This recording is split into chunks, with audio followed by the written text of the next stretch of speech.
YouTube, it's the Cousin Dan again. Today I'm going to show you how to align the steering on your car by yourself at home. All you're going to need are basic working math skills, a tape measure, a piece of fishing line that's about as long as your car is, and 2 5-gallon buckets or any other object that's about as tall as a 5-gallon bucket. There are a lot of reasons that you might need to do an alignment, but here what I'm doing is I'm replacing the tie rod. Now I've just taken it out, so one thing that I'm going to do immediately is measure from one end of the tie rod to the center of the tie rod end of the old one, so that when I go to adjust the new one I at least get it close when I start before I actually do the alignment. So when I took off the original one I measured it to be 17 3/4 inches. So what I'm going to do now is I've put on this tie rod end from the old one onto the new tie rod. I'm going to line up this so that it's at the end, and I'm going to measure to the middle here at 17 3/4. I have it set up here already, but if you need to adjust you just loosen the screw that butts up against it, the lock screw, or the lock nut, and you're good to go.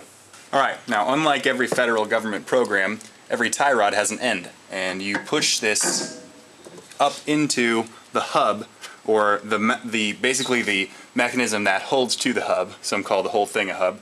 And then you take your washer, slip it on top, and a nut, slip that on top of there, tighten it down. Some of these are more like a press fit, and as you tighten this nut on top, it'll draw it up into that wedge. This one is more of a bolt-on. It kind of presses a little bit because it is wedged, but it's not very significant. You can tap it out with a hammer. A ladder like that, a ladder press fit.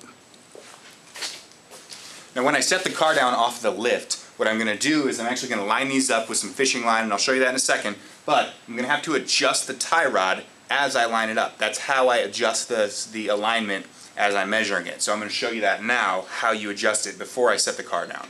Alright, now under here, what I have is the tie rod end, and I have a bolt in between, and then the tie rod. A lot of cars are not going to have the bolt in between. That's kind of an oddball thing. There's actually another one of my videos about that. But what you need to do is loosen the stop nut, and that's what's going to keep everything from rotating on the shaft. So you need to loosen that and then turn the shaft, and that's going to walk in and out the tie rod end. You could do it on the tie rod side, or as an option as well in this case, but most of them are just going to be a shaft either with a tie rod going inside of it or a shaft that's threaded with a tie rod going around it with a stop nut on it. You need to loosen the stop nut, turn the tie rod end, and adjust your wheel as you measure it.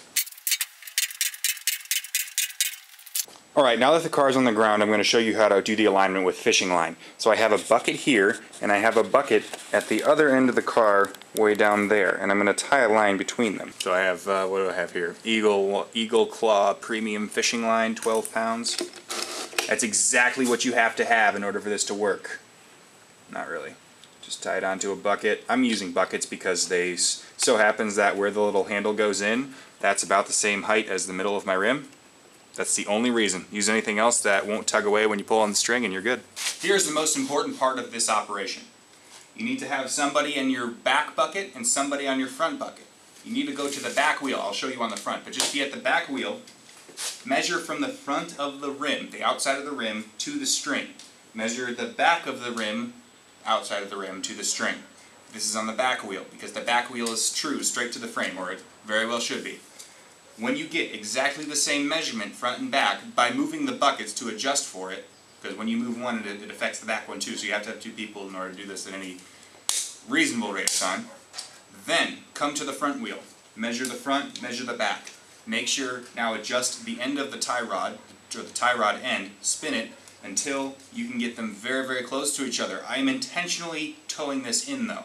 And 32nd of an inch in the front, 32nd out, so a 1/16 of an inch overall. I've towed it in like this. What that does is when you're on the interstate and you're driving down in your lane, it doesn't want to wander at all a little bit by being too straight. It actually tows in and it will kind of center you in your lane.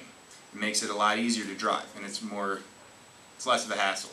The reason that I'm going to adjust both sides of the car rather than just turning the steering wheel until I get this one to be exactly in the string the way I want it to be and then adjust the other side is because I want my steering wheel to be straight in the car. When I'm sitting in the car and look forward, I want that steering wheel to be straight. So what I've done very first is actually straighten that steering wheel and then came to adjust this so that I know whatever I do here, I'm straight over there still, and it's going to be good when it ends. Alright, now that I have this one adjusted, I moved the buckets and I have something very steady like a paver with a Sharpie on it. I just moved right into this thing. I'm holding the Sharpie right where it needs to be, and I'm going to rotate the tire around. What I'm doing is I'm drawing a line on that tire all the way around. You see it right here? That line is what I'm going to measure with in the next step to adjust the other side. You need to make a line like this on each tire. The reason that you have to do this is because you really can't trust that rubber groove on there to be exactly correct. If you can, it's best to have an assistant because this is easier a two-man job than one, but if you don't, you can tape it to the tire. So what you're going to do is measure from the same distance from the ground on both sides between the marker line. Measure on the back of the tire just like you did on the front from side to side, and then adjust the tie rod to match mathematically to set your toe in. So what exactly are we trying to do here mathematically? I have a general setup here with a steering rack in the middle and a tie rod lock nut on each side. We set up our fishing line, which is parallel to the back rim, and this example here is going to be for an 1/8 inch overall toe in. So I want to set it up. I'm arbitrarily choosing 6 1/32 of an inch, but it makes the math easy. So I want to set it up so that I have a 1/16 of an inch difference between the front and the back. So I measure 6 1/32 of an inch between the fishing line and the front of the rim, and 5 31/32 between the fishing line and the back of the rim.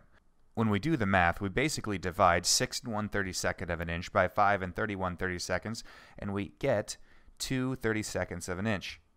That, of course, is 1/16. So we have 1/16 on each side. So now we draw the two parallel lines on each tire, which they're truly not parallel to each other, but it's straight down the center of the tire. It's the true rotational line. This is indicated by the red lines I've put on there. Then we measure, let's just say arbitrarily we get 62 inches between the fronts of the tires between those lines. So we divide that in half. We have 62 divided by 2. We get 31 inches between that line and the imaginary center line. So now we take that and we expect on the back then, because we know we have at 1/16 of an inch on each side, we expect that we have 31 1/16 on the inches on the back then between that center line and the imaginary center line. So we do the math here and we get 62 1/8 inches overall is what we're expecting to have. That, of course, gives us a 1/8 inch overall toe in. Well, that's really all there is to aligning the steering on your car at home. If you have any questions, just leave them in the comment below and I'll get to them. And if you have any math questions, if you are severely mathematically disabled and you can't do this, then go to wolframalpha.com and I'll put the address of that in the section below here, and you should be able to figure it out there. If not, you can, again, leave it in the comments below. But as always, thank you for watching, and don't forget to subscribe to The Cousin Dan.